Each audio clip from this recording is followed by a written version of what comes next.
Je pensais que le deuil était une chose silencieuse. Une douce pluie. Quelque chose qu'on ressent au plus profond de soi, rien que pour soi. J'avais tort. On dit que le cœur se brise.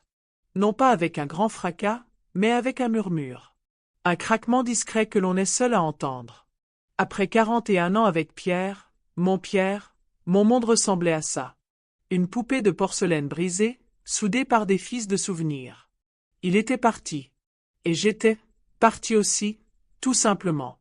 Du moins, c'est ce qu'il pensait. Le jour des funérailles. Un flou de costumes noirs et de voix étouffées.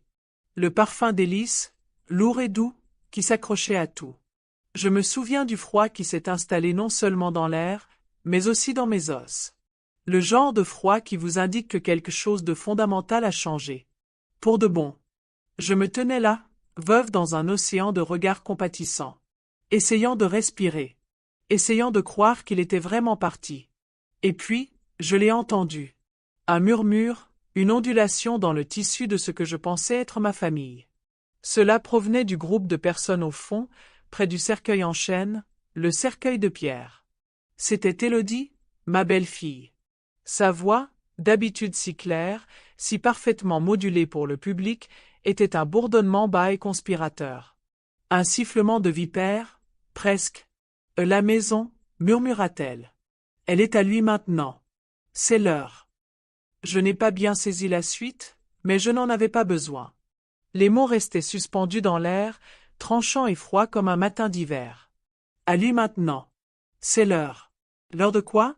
De me mettre dehors? Juste après avoir enterré mon mari? L'homme qui a construit cette maison, brique après brique, pour nous? J'ai eu le souffle coupé. Ce n'était pas seulement le choc. C'était la façon dont elle l'a dit. Si, décontractée. Comme si elle parlait de la météo, ou d'une liste de courses. Comme si j'étais un fil tendu, facile à couper. Un problème à résoudre. Pas une femme dont le cœur venait d'être arraché de sa poitrine. Pas la femme de Pierre. Pas la mère de son mari. Le froid s'intensifia. Ce n'était pas seulement l'instant. C'était toute une vie. Une vie de bousculades silencieuses. De petits effacements. D'être réduite à l'état d'être, moi. Comme un fantôme hantant ma propre maison. Je me souviens de la sensation du sol en pierre froide sous mes chaussures fines. La façon dont la lumière du vitrail se fragmentait en 1 million de minuscules couleurs sur le mur. Rien de tout cela ne semblait réel. Seulement la voix d'Élodie, un poison s'infiltrant dans la sainteté du deuil. Ce murmure, il ne résonnait pas seulement dans l'église. Il résonnait dans chaque pièce vide de la maison que Pierre et moi avions partagée. Il résonnait dans le silence de mon fils, Marc, qui se tenait aux côtés de sa femme, telle une statue silencieuse. Complice. Ce n'était pas seulement la maison. C'était tout. Les petites choses. Les traditions que je chérissais. Ma façon d'aimer monter. L'odeur particulière du cèdre que j'adorais dans le salon. Élodie les avait, au fil des ans, lentement et méthodiquement, remplacés par ses choix modernes et épurés. Sa vision parfaite et stérile d'une maison. Une maison qui me ressemblait de moins en moins. Elle était experte. Une véritable artiste de la manipulation. Son sourire, toujours si doux, si serviable envers les étrangers. Oh, Claudette, laisse-moi t'aider. Tu dois être fatiguée, permets-moi. Elle était toujours enveloppée de sucre. Mais en dessous, une pierre froide et dure. Je me souviens de la façon dont elle réorganisait la cuisine. Elle avait déplacé mes vieux pots en céramique usée, ceux que Pierre m'avait offerts, au fond du placard. Elle les avait remplacés par de l'acier inoxydable étincelant. Plus efficace, disait-elle, le regard brillant et fixe. Plus moderne.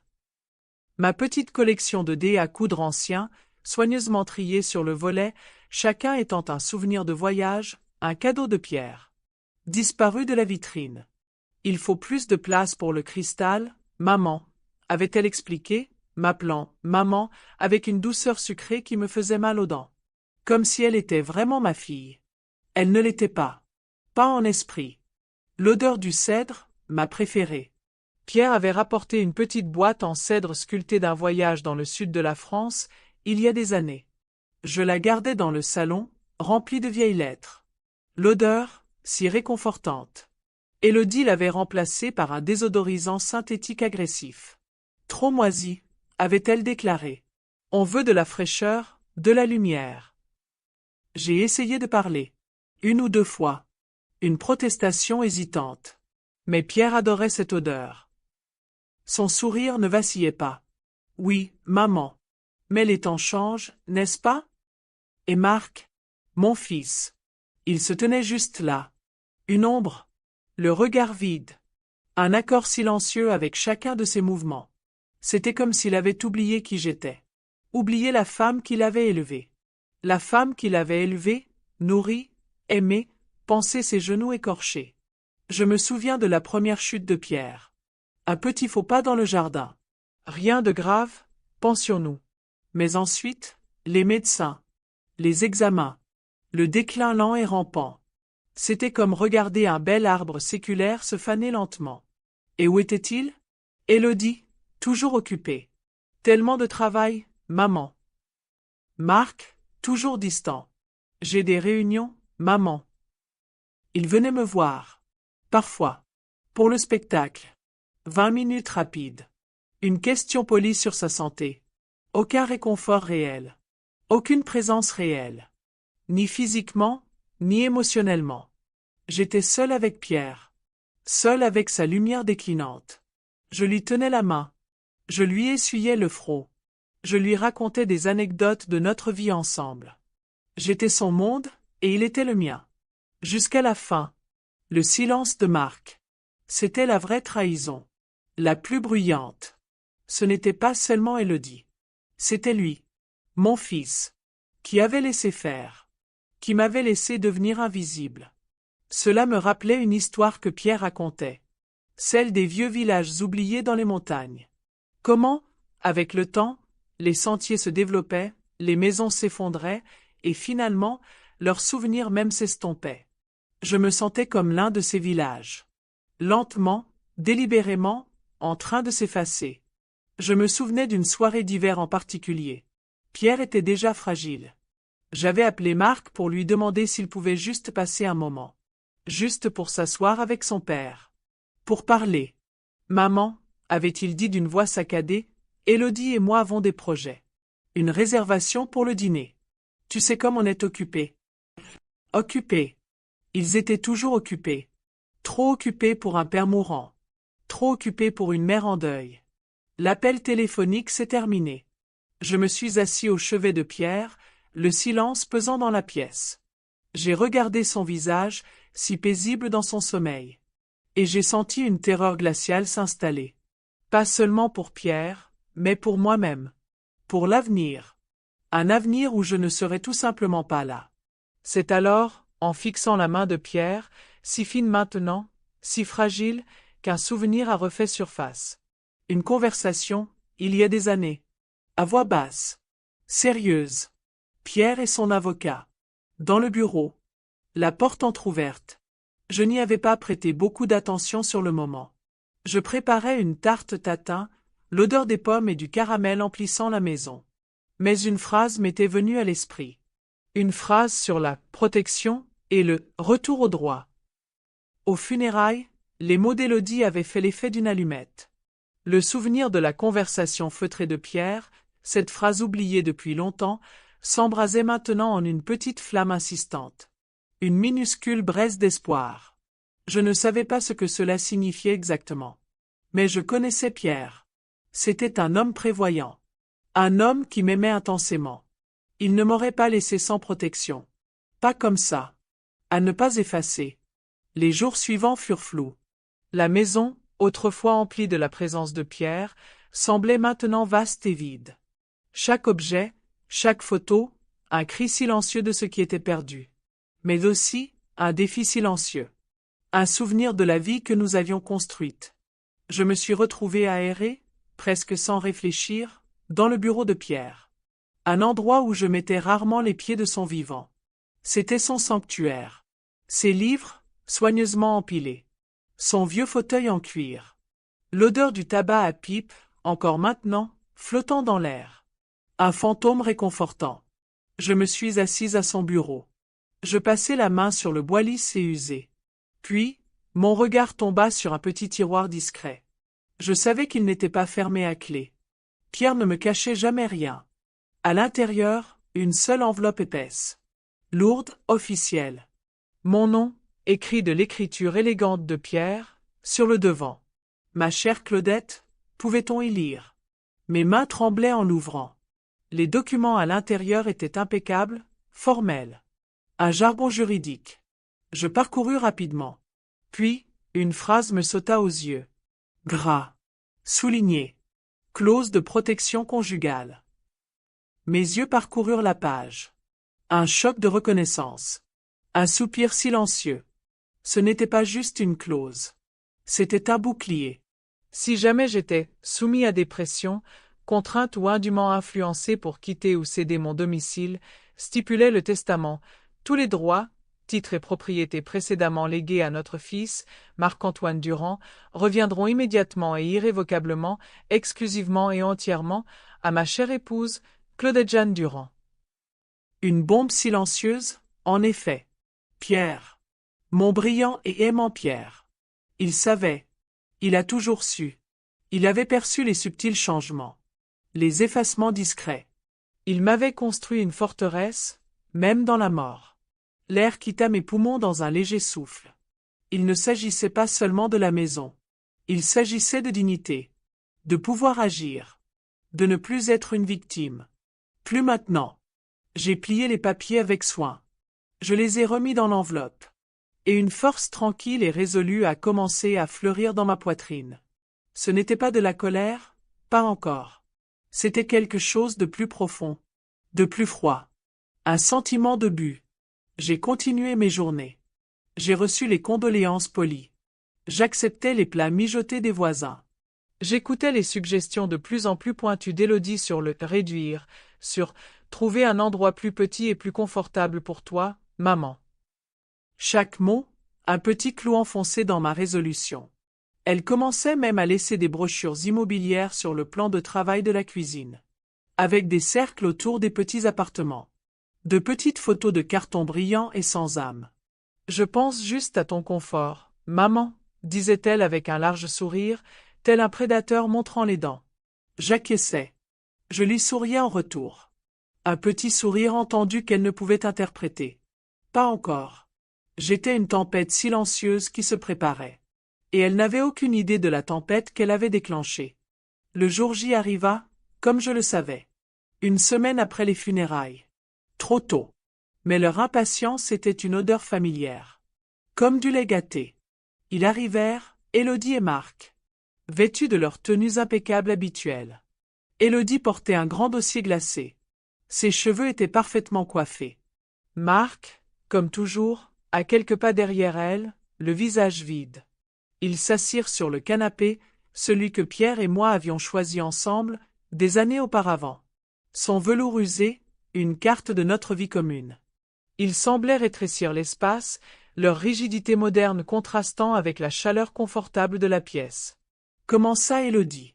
Sa voix était douce comme de la soie. Maman, commença-t-elle dans un soupir maîtrisé. On a discuté. Marc et moi. Et nous pensons vraiment que c'est pour le mieux. Pour ta tranquillité d'esprit. Je la regardai, les mains élégamment jointes sur ses genoux. Ses yeux brillants et pleins d'espoir. Elle jouait un rôle. La belle-fille inquiète. Le membre compatissant de la famille. C'était un spectacle que j'avais vu maintes fois. La maison, poursuivit-elle, elle est assez grande pour une seule personne, n'est-ce pas? Et l'entretien, c'est énorme. Nous avons trouvé une charmante résidence pour retraités. Tout à fait charmante. Avec des activités, et... Je la laissai parler. Ces mots me submergèrent, dénués de sens. Je ne ressentis qu'un léger frémissement de puissance. Le pouvoir de savoir. Le pouvoir de la vérité. Elle ouvrit son dossier. En sortit des brochures glacées. Tiens, dit-elle d'une voix enjouée. Regardez ce charmant petit appartement. Balcon plein sud. Parfait pour vos géraniums. Mes géraniums. Ceux que Pierre avait entretenus avec amour. Ceux que j'avais sauvés de son aménagement paysager, moderne. Marc prit enfin la parole. Sa voix, un grondement sourd. Maman, c'est une bonne idée. Vraiment. Pour toi? Pour moi. Toujours pour moi. Jamais pour moi. Jamais pour ce que je voulais. Je laissai le silence s'éterniser. Un long silence chargé de sens. Il planait dans l'air, lourd de vérités non dites. Puis, je me levai. Lentement. Délibérément. Je me dirigeai vers le bureau de Pierre. Le même bureau où j'avais trouvé l'enveloppe. Ma main trouva les lourds papiers. Je les tenais, leur poids, une présence réconfortante dans ma paume. Je me retournai. Leurs yeux me suivirent. Une lueur de confusion se lut sur le visage d'Élodie. Marc resta stoïque. Je marchai vers eux. Pas vite. Pas avec colère. Mais avec la dignité tranquille d'une reine reconquérant son trône. Je m'arrêtai devant eux. Les doigts parfaitement manucurés d'Élodie reposaient toujours sur ses brochures. Et puis, sans un mot, je laissai tomber les documents juridiques. Juste là, sur la table basse en verre, entre eux. Le son était à peine un murmure. Un bruissement de papier. Mais on aurait dit un coup de tonnerre. Les yeux d'Élodie s'écarquillèrent. Son regard se posa sur les papiers. Son sang-froid vacilla. Elle prit le premier document. Elle fronça les sourcils. Elle lut. Et tandis qu'elle lisait, son visage perdit ses couleurs. Comme un feu mourant. « Qu'est-ce que c'est » murmura-t-elle. Sa voix, pour une fois, n'était pas parfaitement modulée. Rauque. Brutale. Marc se pencha plus près. Ses yeux parcouraient la page. Sa bouche s'ouvrit, à peine. Un masque se fissura. La clause, balbutia Élodie. Sa voix s'éleva maintenant. Fine, fluette. Quelle clause? C'est impossible? Je ne criais pas. Je ne pleurais pas. Je restais juste là. Mon regard, fixe, sans ciller. Les regardant. Les voyant vraiment, peut-être pour la première fois. C'est la clause de Pierre, dis-je. Ma voix était calme. Régulière. Un ruisseau tranquille coulant sur des pierres tranchantes. Il me l'a laissé. Pour me protéger. De ça. La tête d'Élodie se releva brusquement. Ses yeux, venimeux maintenant. Tu savais tout ça? Tout ce temps? Et tu nous as laissé planifier? Tu as planifié, ai-je corrigé d'une voix toujours égale. J'ai simplement écouté. Ça change tout, hurla-t-elle. Sa façade soigneusement construite s'effondra. Marc? C'est un scandale. Marc me regarda enfin. Ses yeux, écarquillés par un mélange de choc et d'autre chose. Quelque chose que je n'arrivais pas à nommer. Peut-être une lueur de reconnaissance. De la femme qui l'avait écarté. Mère, commença-t-il d'une voix rauque. Qu'as-tu fait? Je n'ai rien fait, dis-je. Ma voix était toujours calme, mais elle portait le poids de décennies. Pierre, oui. Il a veillé à ce que je ne sois pas effacé de ma vie. Il a veillé à ce que je ne sois pas chassé de chez moi. Le visage d'Élodie se déforma. Tu déchires cette famille, accusa-t-elle. Son doigt tremblait, pointant les documents. J'ai failli rire. Un rire amer et silencieux. Non, ai-je dit. Tu as fait ça. Il y a des années. Quand tu as commencé à me repousser. Quand tu as commencé à me traiter comme une invitée chez moi. Quand tu as retourné mon fils contre moi. J'ai regardé Marc. Ses yeux étaient baissés maintenant. Il fuyait mon regard. Son silence, autrefois une arme, était maintenant comme un lourd linceul. Toi, ai-je continué, ma voix gagnant en force subtile, c'est toi qui m'as effacé. Qui m'as réduite au silence. J'en ai simplement fini de me taire. Je suis retourné au bureau de Pierre. L'enveloppe, désormais vide, était là. Je l'ai ramassée. Un symbole. Cette maison, dis-je, ma voix résonnant légèrement dans la pièce silencieuse. Elle est à moi. Les comptes sont à moi. Le domaine est à moi. Pierre s'en est chargé. Je n'éprouvais pas de triomphe. Pas vraiment. C'était quelque chose de plus profond. Un profond sentiment de justice. Une revendication. Pas seulement de la propriété, mais de soi-même. Élodie se leva, le visage marqué par la fureur. Je n'arrive pas à y croire, cracha-t-elle. Elle attrapa le bras de Marc. Allez, Marc. On s'en va. Marc hésita un instant. Ses yeux, Un regard rapide et fugace vers moi. Un fantôme de quelque chose là-dedans. Des regrets? De la honte? Je n'aurais pas pu dire. Puis, il laissa Élodie le relever. Ils sortirent. Leurs pas précipités résonnèrent sur le parquet ciré. La porte d'entrée s'ouvrit, puis se referma avec un bruit sourd. Et puis, le silence. Un silence différent. Pas le silence pesant et oppressant de l'ignorance. Mais un silence pur et vide. Un silence plein de possibilités. Je me tenais au milieu de mon salon. Le soleil couchant filtrait à travers les fenêtres, dessinant des rayures dorées sur la moquette. J'ai regardé autour de moi. Les meubles élégants et modernes qu'Élodie avait tant voulu. La rudesse et l'artifice de son goût. Soudain, cela me semblait étrange. Il était temps. Non pas que je parte, mais que tout cela parte. Que ma maison redevienne ma maison. Le silence après leur départ fut un baume. Une profonde inspiration que je n'avais pas réalisé avoir tenue pendant des années. La maison, autrefois un champ de bataille silencieux, semblait maintenant vide. Mais pas tristement. Comme une toile vierge. Un nouveau départ. J'ai commencé lentement. Presque rituellement. La première chose que j'ai faite a été d'aller à la cuisine. J'ai ouvert les placards. J'ai déplacé les casseroles en inox rutilantes au fond, dans l'obscurité. J'ai ressorti mes vieilles casseroles en céramique. Celles que Pierre m'avait offertes, avec leurs vernis usés et leur poids confortable. Je les ai lavées, soigneusement, avec amour. Un petit geste de récupération. Puis, le désodorisant.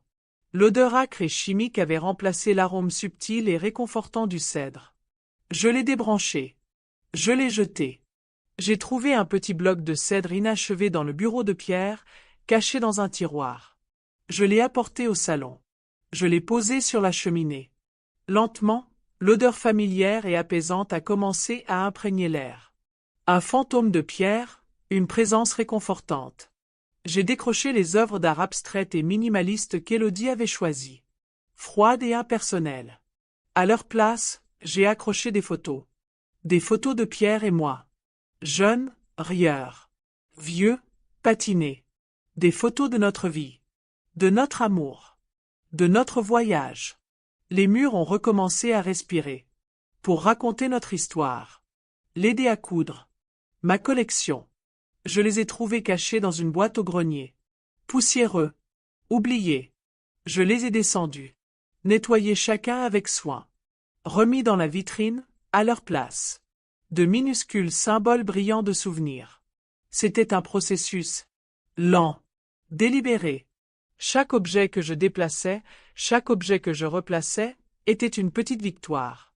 Un murmure contre le silence pesant qui m'avait été imposé. La maison commençait à m'appartenir à nouveau. Pas seulement légalement, mais dans son âme même. Les pièces semblaient plus chaleureuses. La lumière, plus douce. L'air, plus léger. Je me suis surpris à fredonner. Une mélodie oubliée. Une que Pierre chantait. J'ai recommencé à cuisiner. L'odeur du pain chaud, de la tarte tatin, emplissait l'air. Une odeur de chez soi. De réconfort. Je me suis souvenu de la conversation qu'Élodie avait eue avec une voisine, des années auparavant.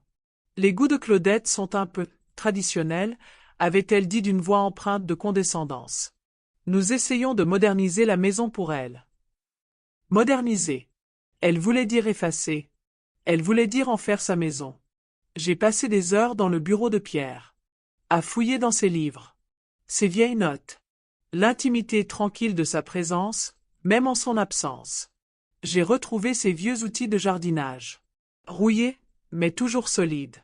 Je suis allé au jardin. Le jardin qu'Élodie avait tenté de rationaliser, remplacé par du gravier et des plantes clairsemées et anguleuses. J'ai déterré le gravier. De mes propres mains. J'ai planté des rosiers. Des rosiers vibrants et parfumés. Ceux que Pierre aimait. Ceux qui évoquaient la vie, la beauté et la résilience. J'ai commencé petit. Quelques plantes. Un nouvel agencement de meubles.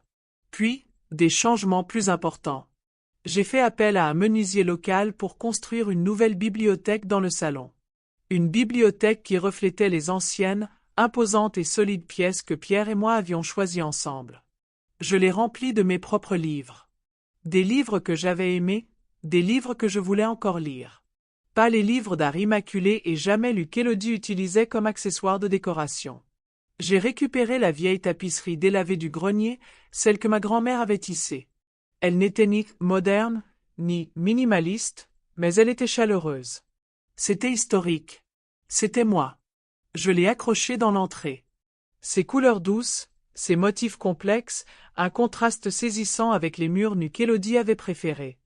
Mes voisins, ils l'ont remarqué. Ceux qui avaient toujours été gentils. Ceux qu'Élodie avait essayé de tenir éloignés de moi. Ils passaient. Claudette, disait madame Dubois, les yeux pétillants, la maison, elle a l'air de revivre. Et c'était le cas. Je l'étais. Le silence dans la maison n'était plus vide. Il était empli du bourdonnement tranquille de mon être. De mes propres choix. De ma propre paix. J'ai recommencé à me promener. Le matin. L'air vif, l'odeur de la terre humide. Je passais devant la petite boulangerie, où l'odeur des baguettes fraîches se répandait dans la rue. J'en achetai une. Encore chaude. Et je la mangeais, lentement, en savourant chaque bouchée, sur ma balancelle. La balancelle que Pierre avait construite. Je n'étais plus amère. Plus maintenant. J'étais entière. La colère, le tranchant de la trahison, s'était atténué. Elle s'était transformée en quelque chose d'autre. Quelque chose de plus résistant. Comme une vieille pierre, polie par le temps et les intempéries. Je pensais encore à Marc. Mon fils. Le silence entre nous s'étendait. Un gouffre immense, infranchissable. Je me demandais s'il pensait parfois à moi.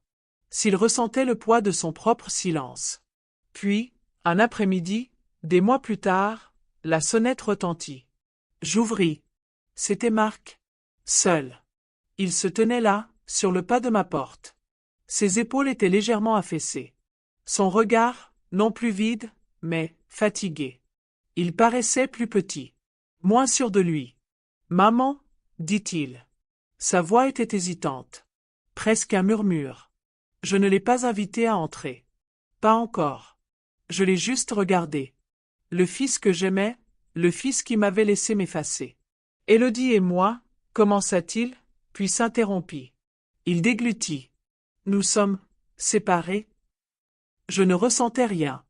Ni triomphe. Ni tristesse. Juste une confirmation. Le fragile édifice qu'elle avait construit autour de lui s'était enfin fissuré. Je voulais te voir, dit-il. Son regard se posa sur les rosiers fraîchement plantés, qui fleurissaient avec ardeur dans le jardin. Puis il revint vers moi. Je n'accordai pas mon pardon. Pas avec des mots. Le pardon, j'appris, était un cheminement. Pas une destination. C'était quelque chose qui se gagnait, avec le temps. Avec effort. Avec présence. Mais je le laissai entrer. Il s'assit dans le salon. Sur le vieux canapé en velours.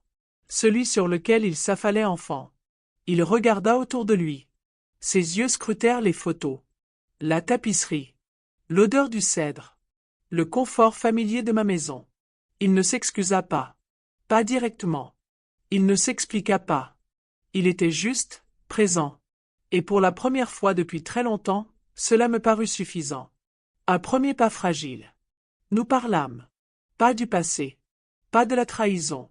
Mais de petites choses. La météo. Le jardin. Son travail.